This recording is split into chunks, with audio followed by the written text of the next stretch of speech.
मुलांनो, आज आपण बर्नौलीचा सिद्धांत बघणार आहे. Bernoulli's principal. बर्नौली या शास्त्रज्ञाने असा सिद्धांत मांडला की हवेचा वेग जर वाढला तर हवेचा दाब कमी होत असतो.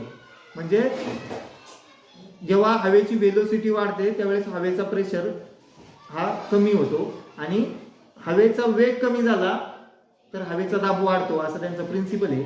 या ठिकाणी हा ग्लास आहे, या ग्लासमध्ये रंगीत पाणी ठेवलेलं आहे आपण, आणि हा स्ट्रॉ आपण त्याच्यात बुडवणार आहे आणि ह्या स्ट्रॉने वरती हवेला वेग देणार आहे. हवेला जर वेग दिला तर वरच्या हवेचा प्रेशर कमी होणार आहे आणि त्याच्यामुळे खालचं पाणी वरती येणार आहे, एखाद्या फवाऱ्यासारखं, फाउंटन सारखं. बघूया आता आपण.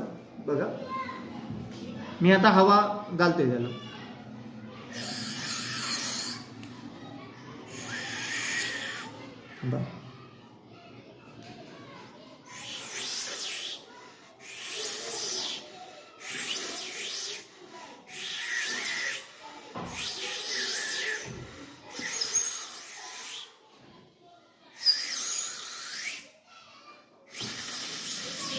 अशा प्रकारे हवेचे फवारे येत आहेत. ओके.